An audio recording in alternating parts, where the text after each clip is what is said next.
श्रीमद् रामायणम्। वरुण देव, गुरुवर के निर्देश अनुसार भगवान परशुराम द्वारा दिया गया यह विष्णु धनुष मैं आपको सौंपता हूं। धर्म रक्षा के लिए जब कभी इसकी आवश्यकता पड़ी तो इसे पुनः पाने का निवेदन करूंगा।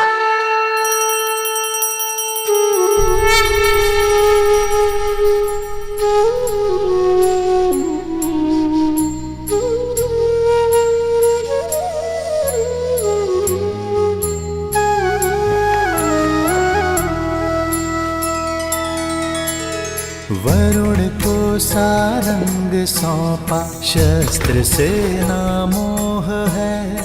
लोभ शक्ति का नहीं, जनहित ही पावन योग है। पुरुषार्थ करके विजय पाना, पथ है सबसे पावनम।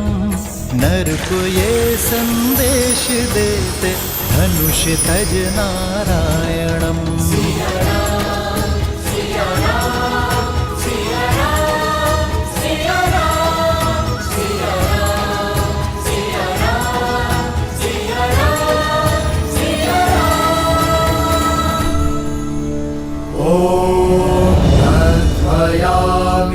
ब्राह्मण वन्दमाना तदस्ते यजमान हविरभिः अहदमना वरुणेह प्रद्युरुषगम समान आयुः प्रमुषेह।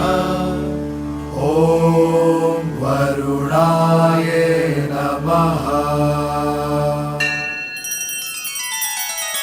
श्री रामचंद्र कृपालु भजुमन हरण भव भय दारुणम।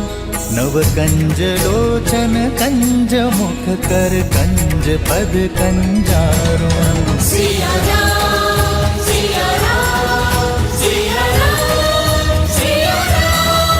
आदर्श और मर्यादा की है ये कथा महापावनम। काट मद श्री से मिला दे, श्रीमद् रामायणम। श्रीमद् रामायणम। सिया राम, सिया राम, सिया राम, सिया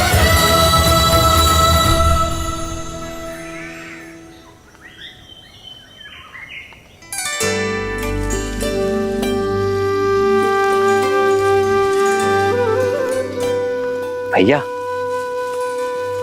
मिथिला कितनी सुंदर नगरी है ना।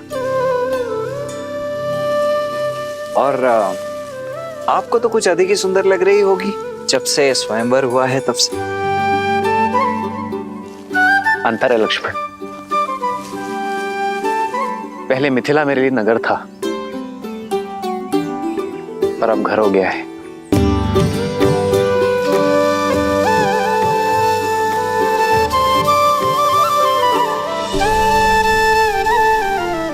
मैं माँ गौरी को धन्यवाद कहकर आता हूं लक्ष्मण। देवी सीता को पहली बार यही देखा था। जी भैया।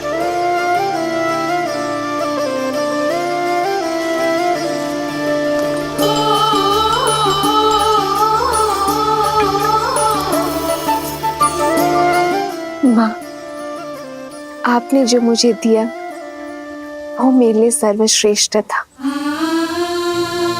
वो दिया जो मेरे मन में था। आपको मन से धन्यवाद करने आई हूँ माँ। ये आपके आशीष का प्रताप है कि स्वयंवर में एक पल के लिए भी निराश नहीं हुई मैं। धन्यवाद माँ। माँ का आशीष दोनों पर है, तो धन्यवाद देने एक ही क्यों आए।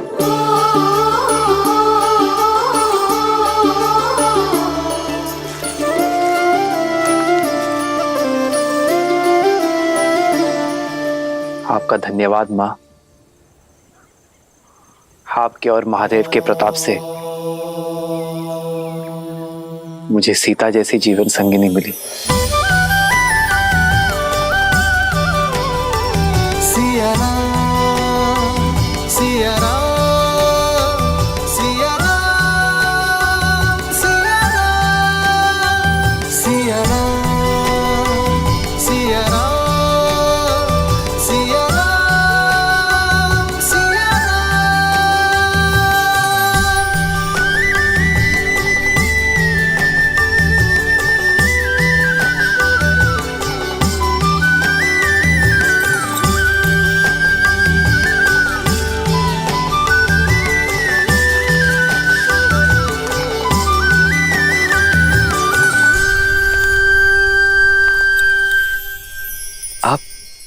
मेरे चरण स्पर्श क्यों कर रही?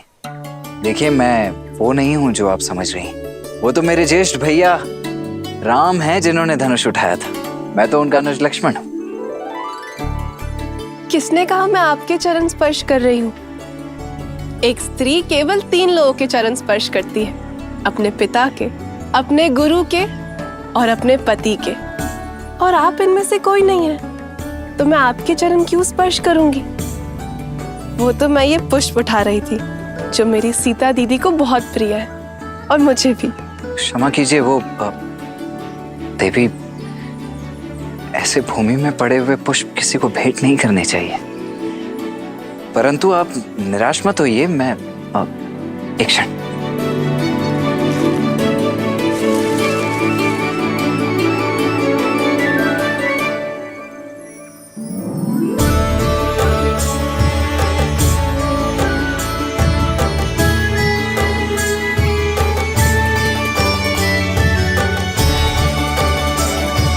आपके लिए नहीं है, भाभी मां सीता के लिए।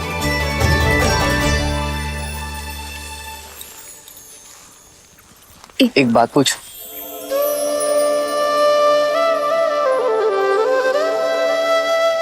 पहले आप। नहीं, स्त्री होने के नाते प्रथम अधिकार आपका है। जो आज्ञा। तो बताइए, प्रत्यंचा चढ़ाने आप सबसे अंत में क्यों आगे बढ़े? क्योंकि गुरुवर का आदेश था। पर जब कोई प्रत्यंचा नहीं चढ़ा पा रहा था तो मैंने आपके नेत्रों में चिंता नहीं देखी। क्योंकि माँ गौरी का आशीर्वाद था कि मुझे मेरे मन के ही स्वामी मिलेंगे। वरमाला के समय आपके नेत्रों में एक भाव था, जैसे आप जानती थी कि वरन हमारा ही होगा। क्योंकि आपकी विनम्रता और करुणा का संदेश आपकी मिथिला आने से पूर्व महादेव का संकेत बनकर पहुंच चुका था। यदि गुरुवर हमें मिथिला ना लेकर आते तो लाना पड़ता, क्योंकि भले ही वो ब्रह्म ऋषि है, पर महादेव के चयन और गौरी माँ के आशीर्वाद के आदेश के परे नहीं। बिना मुझे जाने मुझ पे इतना विश्वास? भूमि से उपजूं आर्य, एक झलक से समझ जाती हूँ कि किसके हृदय की भूमि में विश्वास का पौधा उपजेगा। महाबली लंकेश ने जब प्रयास किया था उस समय भी भय नहीं लगा आपको? नहीं, क्योंकि 8 वर्ष की आयु में मैंने वो धनुष उठा लिया था। भली भांति जानती थी कि उस धनुष को कोई बाहुबल से नहीं उठा सकता। पर उस राक्षस की आंखों में मैंने अपमान की लज्जा देखी, हार की खींच देखी। उसकी आंखों में मैंने अपने लिए एक कुलसित चाह देखी। क्या देवी उससे चिंतित है? अब नहीं, क्योंकि आप मेरे साथ हैं। विश्वास है कि जब तक आप मेरे साथ हैं कोई मेरा अनिष्ट नहीं कर सकता। आपका ये विश्वास इस राम को और दृढ़ बना रहा है देवी। मैं धन्य हुआ कि मुझे जीवन संगिनी नहीं, जीवन दर्शिनी मिली है। राम सिया राम जय जय राम राम सिया राम राम सिया राम जय जय राम राम सिया राम राम सिया राम जय जय राम राम सिया राम राम सिया राम जय जय राम राम सिया राम।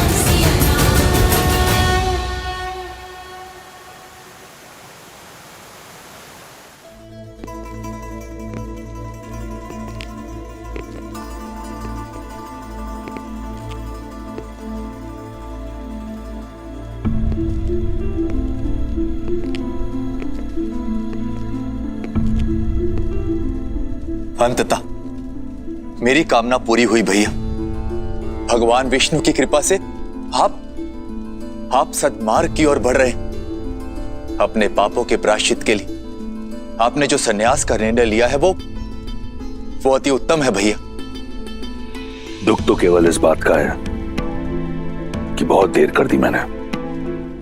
कदाचित तुम्हारी बात पहले मान ली होती तो आज मेरे महादेव मुझसे रुष्ट ना होते। लंका को अब तुम जैसे सदाचारी राजा की आवश्यकता है। न्याय प्रियता से राज करना। भैया, यदि राज ही करना होता तो ब्रह्मदेव से संपूर्ण सृष्टि का राज्य मांग लेता, किंतु मुझे विष्णु भक्ति रहने दीजिए। और ये राज्य संभालने के लिए तो आपका महाप्रतापी पुत्र मेघनाथ है ना।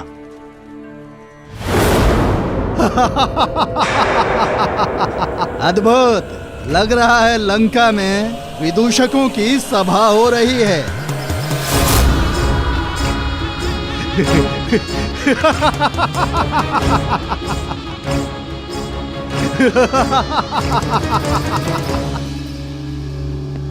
मुझे तो लगा था कि सिंहासन त्यागने की बात बोलकर इस भोली भाली शूर्पणखा को मूर्ख बनाया है, पर सत्य मेरे सामने है। कभी कल्पना भी नहीं की थी कि रावण को कभी सन्यासी वेश में देखूंगा। केवल वस्त्रों से नहीं, आत्मा से भी मैं संन्यास स्वीकार कर चुका हूं विद्युत जीवा। इसलिए विभीषण को राजा बनाकर राज्य के साथ साथ तुम्हारी बुद्धि ने भी संन्यास ले लिया है रावण। ये विष्णु भक्त केवल विष्णु के गुणों का गायन कर सकते हैं, राज्य संचालन नहीं। केवल मैं इस स्वर्ण सिंहासन योग्य हूं। सत्य है, बुद्धि कुंड हो गई मेरी। सबसे योग्य पात्र मेरे समक्ष है और मैं उसे पहचान नहीं पाया। चलो, दुर्घटना से देर भली। विद्युत जीवा, लंका का सिंहासन तुम्हारी प्रतीक्षा कर रहा है।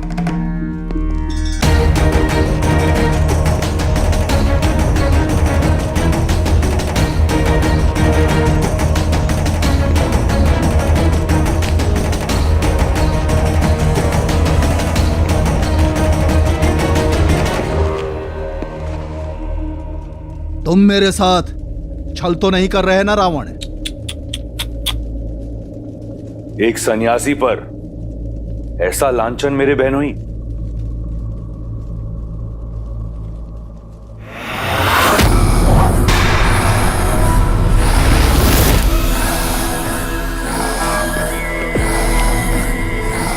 सन्यास की आड़ में मैंने तुम्हारा छल देख लिया है, पाखंडी रावण।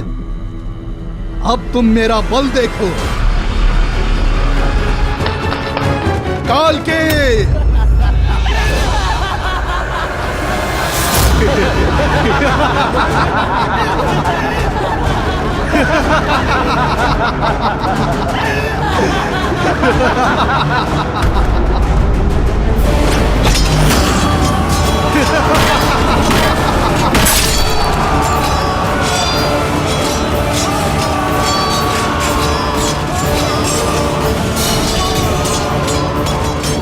बंदी बना लो इसे।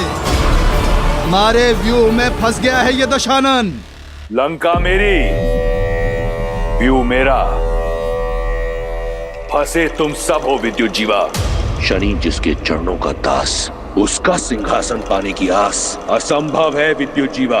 आज लंका की स्वर्ण आभा में तुम सबके रक्त की लाली की आभा होगी। हर हर महादेव।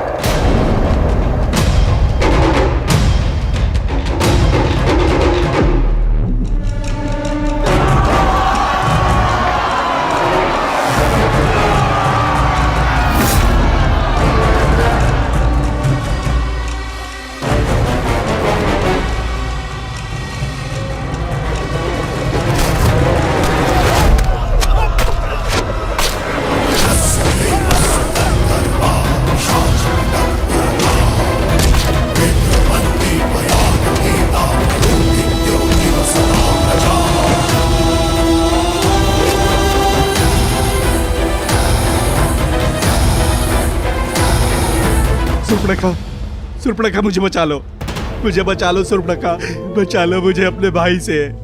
मैं तुम्हारा पति हूँ, तुम्हारे पुत्र का पिता हूँ। दया करो सुर्पणखा, दया करो। दशानन मुझे क्षमा करो। रावण के शब्दकोश में द से दमन और दंड है, दया नहीं।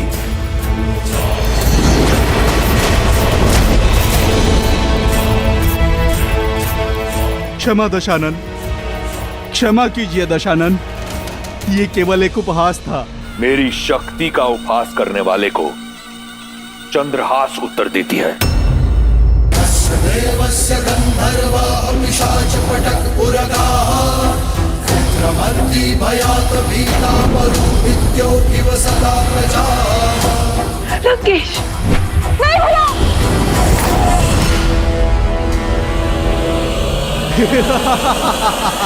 मुट्ठी भर दैत्य कालकेयों को मारकर स्वयं को सर्वशक्तिशाली समझ रहे हो मूर्ख दशानन। माया युद्ध के महारथी विद्युत जीवा से नहीं जीत सकते अब तुम। अपनी माया से जब चाहे पाताल लोक जाकर अनगिनत मायावी कालकेयों को ला सकता हूँ मैं। राक्षसों की रक्षा के लिए स्वयं रक्षम का नारा भूल जा, अपनी रक्षा की सोच।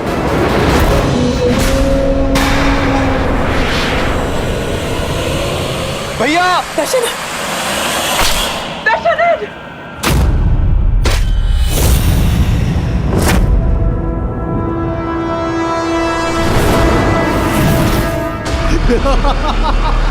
और सुर्पणखा, तुमने अपने पति से घात किया है, अपने पति को मरवाने की चेष्टा की, किंतु मैं अपना वचन अवश्य निभाऊंगा। तुम्हारे भाई को मारकर तुम्हें बनाऊंगा लंका की पटरानी। मैं चला पाताल लोक। पाताल में छुपो या रसातल में, तुम मुझसे बच नहीं पाओगे विद्युत जीवा। 10 लोगों के स्वामी का 11वां लक्ष्य होगा पाताल लोक। वहां जहां कहीं भी होगे तुम्हें ढूंढ कर निकालूंगा और फिर धीरे धीरे तुम्हारे प्राण हर लूंगा।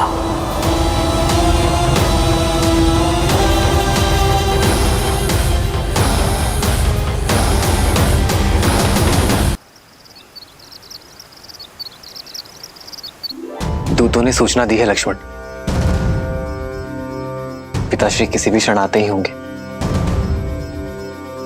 हमें देखकर पिताश्री कितने भावुक हो जाएंगे ना भैया। देखिए, कदाचित पिताश्री आ गए।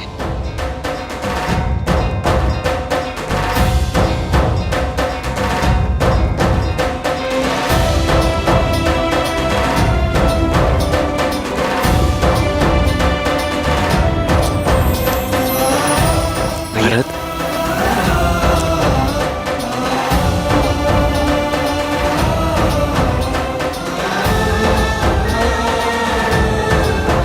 भरत,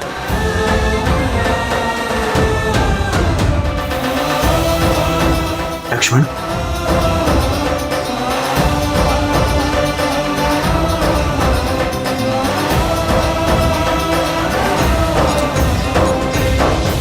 भरत, इतना शीघ्र? सूचना मिलते ही प्रतीक्षा ना कर सका भैया मैं। रात्रि विश्राम किए बिना ही आपसे भेंट करने चला आया। आप नहीं जानते भैया कि मेरा मन कितना गर्वित हुआ है ताड़का और मां अहिल्या की मोक्ष गाथाएं सुनकर। और अब अपने राम भैया के विवाह को देखकर हर्षित होऊंगा मैं।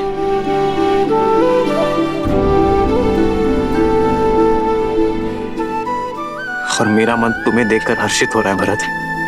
भैया,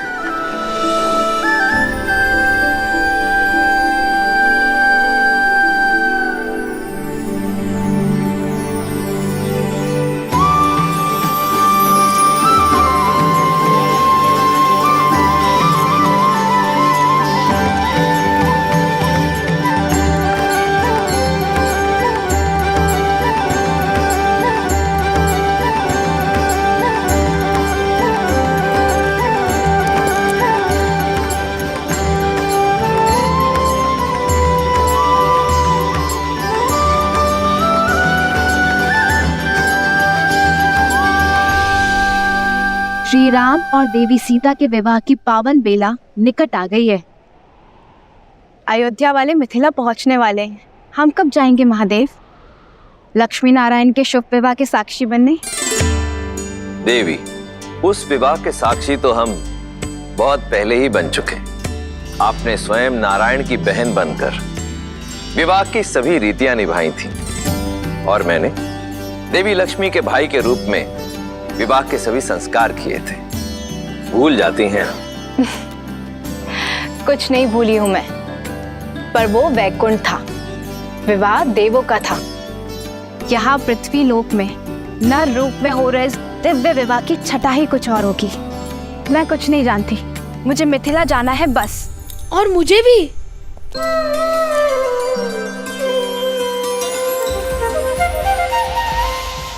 बड़े दिन हो गए, भरपेट स्वादिष्ट भोजन नहीं खाया। कैसी बात करते हो गणेश? हर पूजा अनुष्ठान में सबसे पहला भोग तुम्हें ही तो लगाया जाता है। उसे भोजन कहते हैं आप? मेरी डाल भी गीली नहीं होती उससे।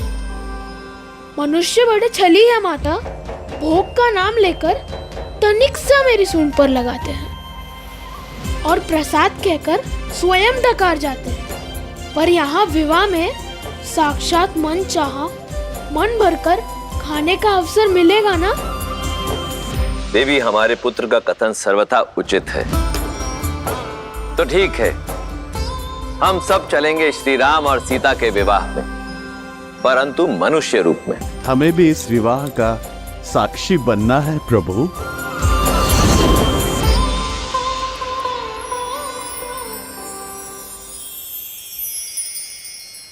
आप सभी नारायण का परिवार है, तो इस विवाह में आपको कैसे भूला जा सकता है? हम सभी जाएंगे राम और सीता के शुभ विवाह के साक्षी बनने। जय श्री राम। जय श्री राम। जय श्री राम। सिया राम, सिया राम, सिया राम।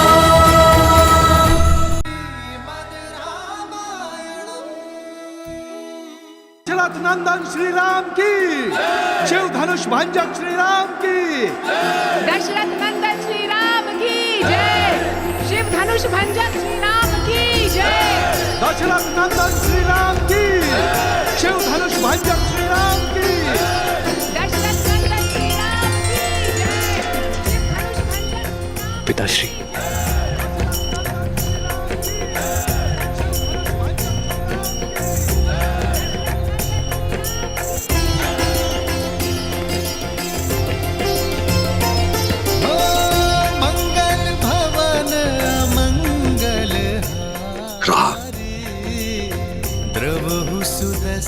अयोध्या से जब विदा ली थी तो पुत्र तुम दशरथ नंदन थे, और आज तुमसे यहां भेंट हो रही है तो मैं राम का पिता हूं। इतने कम दिनों में मेरा पुत्र इतना बड़ा हो गया।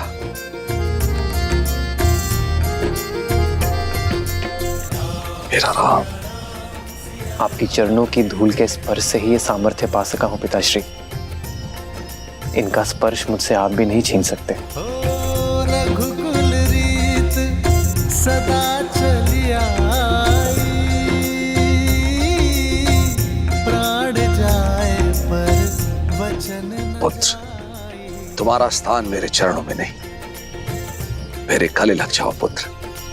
राम सिया राम, सिया राम जय जय राम। राम सिया राम, सिया राम जय जय राम। राम सिया राम, सिया राम जय जय राम। राम सिया राम, सिया राम जय जय राम। प्रणाम पिताश्री। पुत्र लक्ष्मण, आयुष्मान बाबा।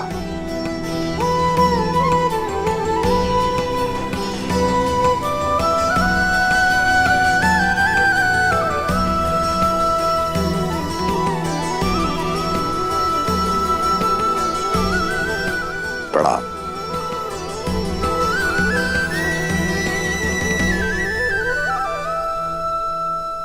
भूलोक पर कोई माया या दिव्य प्रदर्शन नहीं, अन्यथा हमारा भांडा फूट जाएगा और मेरा भोग छूट जाएगा। अब वेश परिवर्तन करें।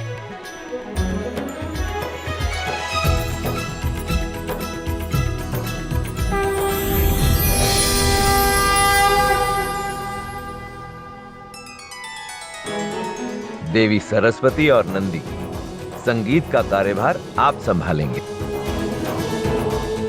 मैं वायुदेव, मैं विवाह का पंडाल बनाऊंगा। मैं अग्निदेव, और मैं स्वादिष्ट भोजन का प्रबंध करूंगा। और मैं आपका सहायक बन जाता हूँ। भोजन जाएगा तो रसोई घर से बन के ही ना। उचित है, मैं इस समूह का मुखिया बनूं, त्रिलोकदर्शी साधु। और मैं आपकी सेविका।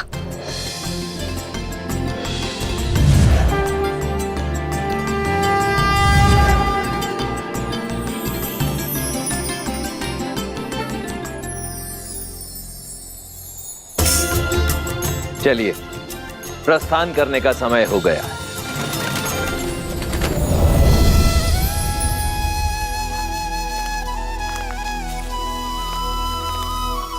प्रभु, हम तो आपके ही पधारने की प्रतीक्षा में थे। हर कल्प और हर राम अवतार की भांति क्या इस बार भी मुझे आपका मार्गदर्शन करने का सौभाग्य प्राप्त होगा? काकभूषुंडी, आपको यह प्रश्न पूछने की कोई आवश्यकता ही नहीं, क्योंकि जो स्वयं मेरे प्रभु श्री राम की कई जीवन लीलाओं का साक्षी बना, उनसे अच्छा मेरा मार्गदर्शन भला और कौन कर सकता है? प्रभु, मार्ग तो मां सीता और प्रभु राम दिखा रहा है इस संसार को। प्रेम का मार्ग, त्याग का मार्ग और समर्पण का मार्ग। श्री रामचंद्र कृपालु भजु मन हरण भव भय दारुणम। नव कंज लोचन कंज मुख कर कंज पद कंजारुणम। सिया राम, सिया राम, सिया राम, सिया राम। आदर्श और मर्यादा की है ये कथा महापावनम। काट मद श्री से मिला दे श्रीमद् रामायणम, श्रीमद् रामायणम। सिया राम, सिया राम, सिया राम, सिया राम।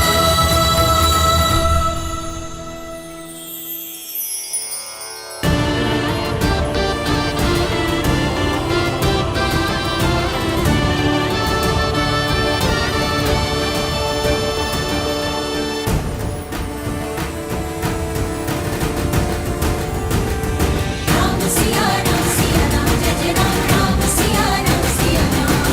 राम सिया राम, सिया राम, जय जय राम। राम सिया राम, सिया राम।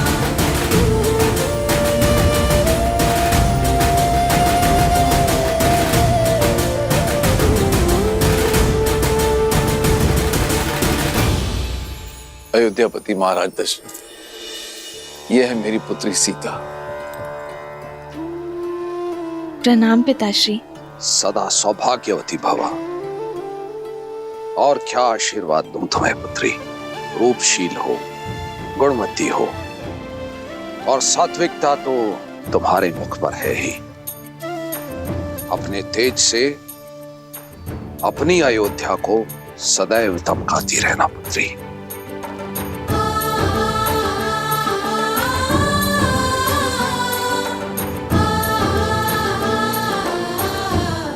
राम, तुमने गुरुओं से सीखी सारी योग्यता लगा दी है इस चैन में। राम सिया राम, सिया राम, जय जय राम। राम सिया राम, सिया राजी,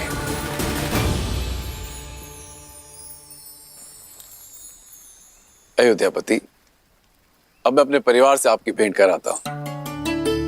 सीता की माता से तो मिल ही चुके हैं आप। प्रणाम। ये मेरी छोटी पुत्री उर्मिला, ये मांडवी श्रुतकीर्ति, ये दोनों मेरे अनुज कुशाध्वज की पुत्रियां हैं।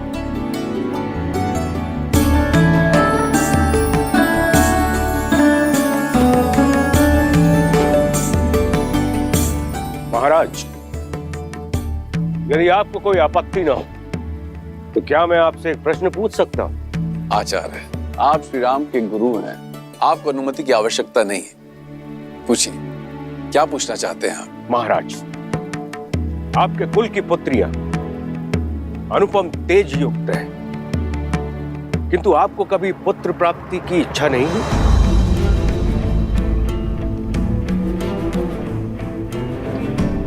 या फिर कभी इस बात का भय नहीं सताया कि आपकी मृत्यु के बाद आपको तर्पण कौन देगा, या फिर आपके लिए स्वर्ग का मार्ग कौन बनाएगा?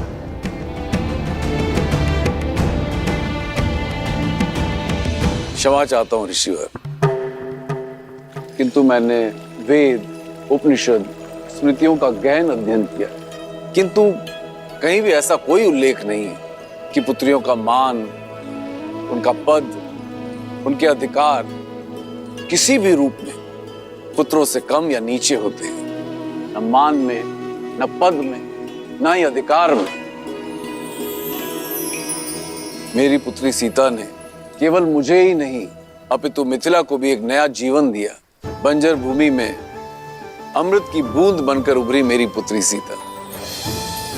जिस पुत्री ने मिथिला को नरक से बचाया, उस पुत्री के होते मुझे स्वर्ग की क्या चिंता ऋषिवर। और सत्य तो यह है, सीता के जन्म के बाद मैंने मृत्यु और मृत्यु के बाद की चिंता करना बंद कर दिया है। अद्भुत, अद्भुत मिथिला नरेश।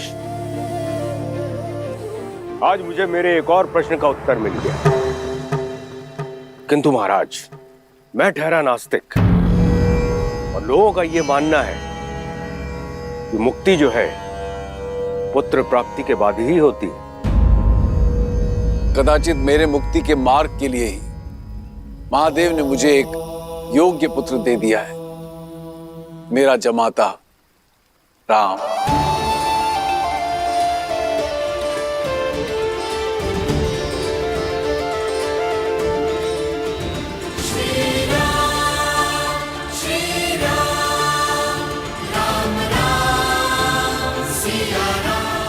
उचित कहा राजर्षि जनक, विवाह संबंध वर वधु के बीच ही नहीं, दो परिवार के बीच जुड़ता है।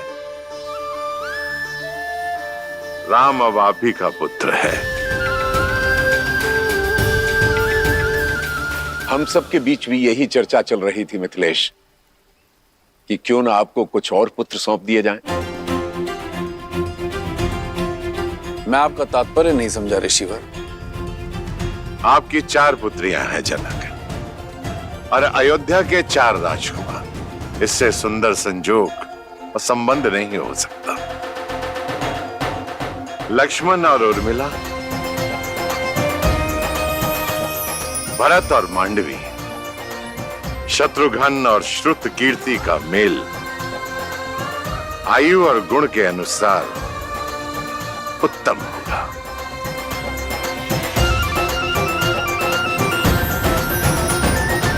आपका क्या विचार है इस विषय में अयोध्यापति? ऋषिवर, इससे बड़ा सौभाग्य तो हो ही नहीं सकता, किंतु इसमें मिथिलापति का मत जानना भी अति आवश्यक है। मेरे कुल की 4 पुत्रियां सूर्य वंश के आंगन में जाएं, इससे बड़ा सौभाग्य मेरे लिए और क्या हो सकता है अयोध्यापति।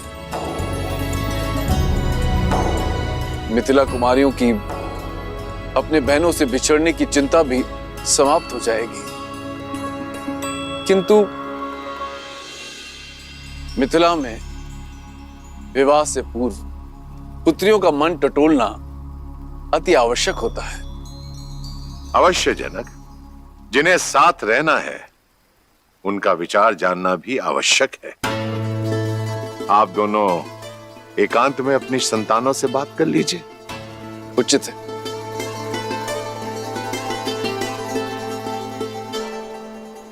बोलो अनुज, प्रसन्न हो?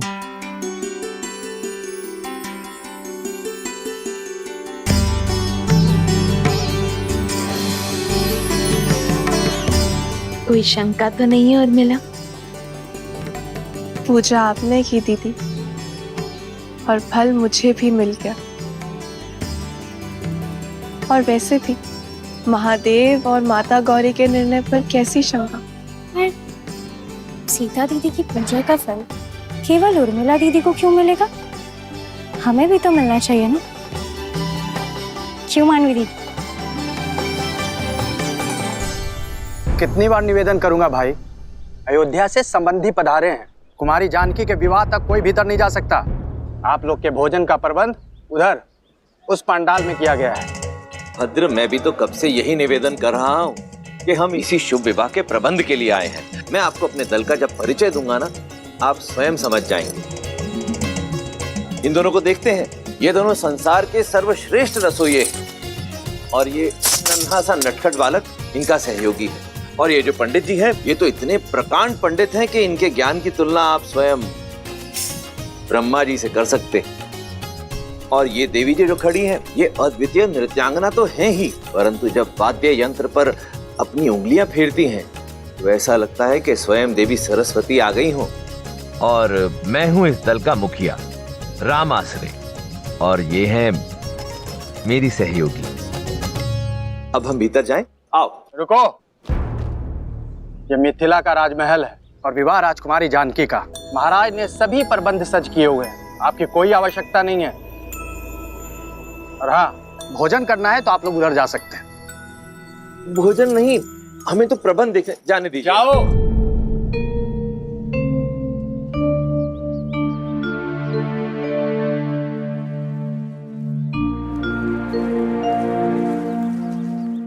अब क्या करेंगे? प्रभु, मुझे आज्ञा दें। उचित है, आप जाइए। जी। मुझे भी आज्ञा दीजिए प्रभु। अब आपको किस बात की आज्ञा चाहिए? और कितनी देर प्रतीक्षा करें प्रभु? मैं अदृश्य बनकर वहां चला जाऊं? अदृश्य होना तो हमको भी आता है वायुदेव, पर दिव्य शक्ति प्रयोग नहीं करनी ना। गणेश, अदृश्य होकर बहना मेरा अधिकार है, और सबसे पहले भोग ग्रहण करना मेरा अधिकार है। मैं चलूं पिताजी? कोई कहीं नहीं जाएगा, सब यहीं प्रतीक्षा करेंगे। मैं कुछ सोचता हूँ। जो भी सोचना है शीघ्रता से सोचिए, भूख से मेरा पेट दर्द कर रहा है। मेरा भी भूख के मारे जान जा रही है।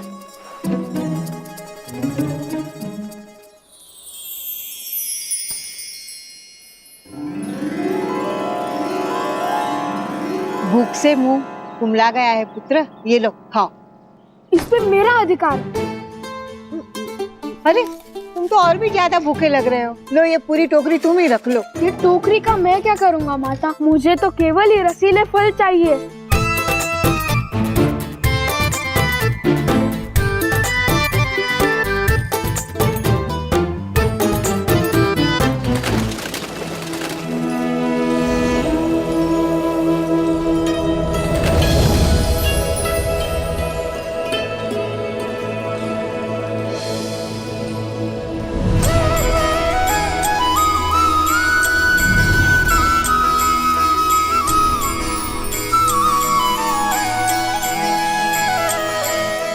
मिथिलापति,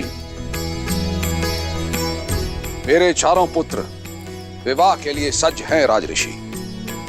मेरी पुत्रियां भी महाराज।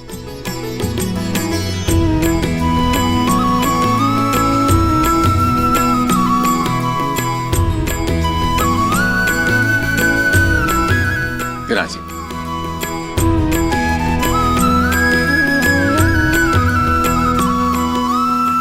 तो राजगुरु सतानंद, आज्ञा गुरु जी। तो विवाह की तिथि निकलवाई जाए।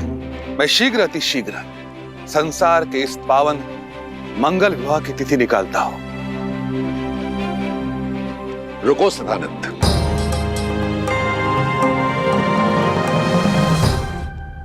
बहुत ही पहुंचे हुए त्रिकालदर्शी ज्ञानी महासंत हैं रामाश्रय। उनकी बताई तिथि में कण मात्र भी त्रुटि नहीं होती है। मेरे अनुरोध पर वे अपने समस्त शिष्यों के साथ यहां पधारे हुए हैं।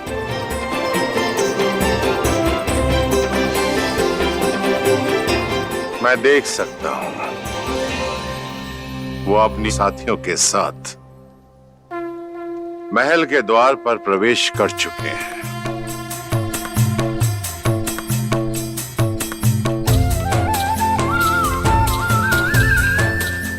अद्भुत दृश्य है, अद्भुत। राम के विवाह की तिथि राम आश्रय निश्चित करेंगे। राम, जाओ जाकर उन्हें ससम्मान अंदर ले आओ। जी आचार्य। पुत्री सीता, उनके साथ उनकी एक सेविका और कुछ साथी भी हैं। उनका तुम स्वागत करो, मंगलमय होगा। जो आगे।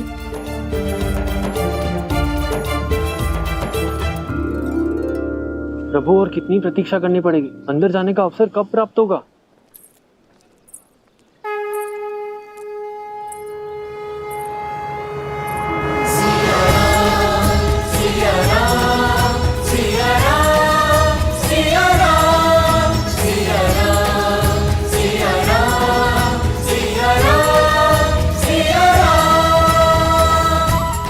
हम सबकी प्रतीक्षा समाप्त,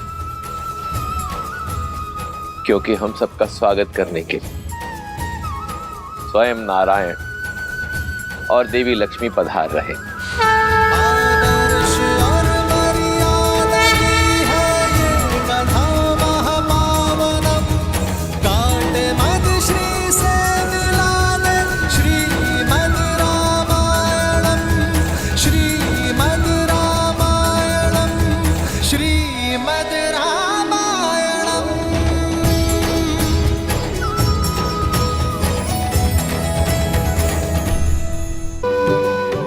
त्रिकालदर्शी राम आश्रय।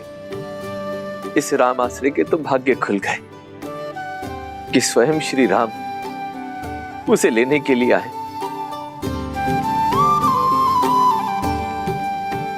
देवी गौरिका समेत आप सभी को सीता का प्रणाम।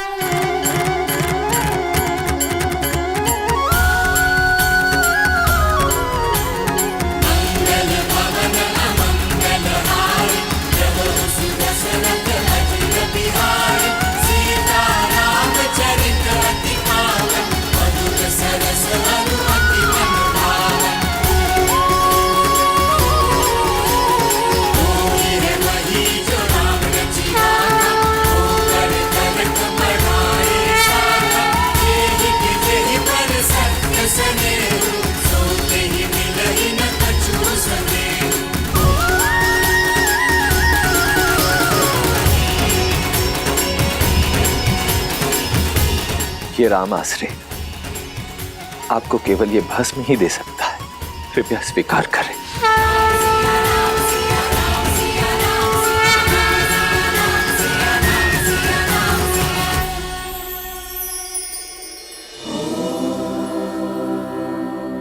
जगत पूजे जगत वंदे सर्वशक्ति स्वरूपे। आइए।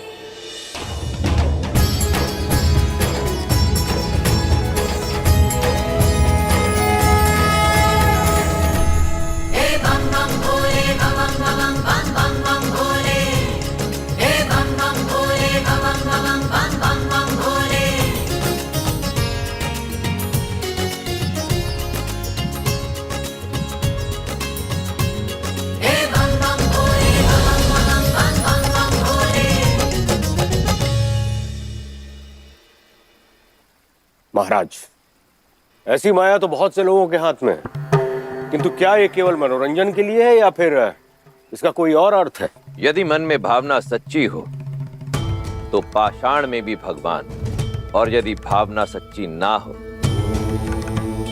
तो भगवान भी पाषाण है, भद्र जाबाली। परंतु आप तो नास्तिक हैं, इसलिए इस तथ्य से अनभिज्ञ हैं।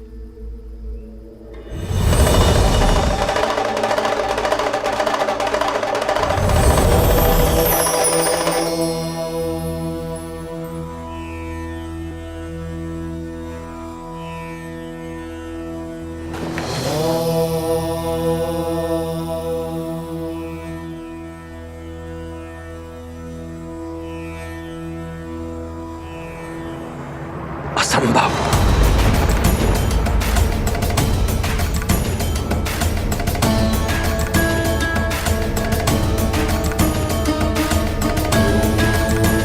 कोई समस्या है महाशय?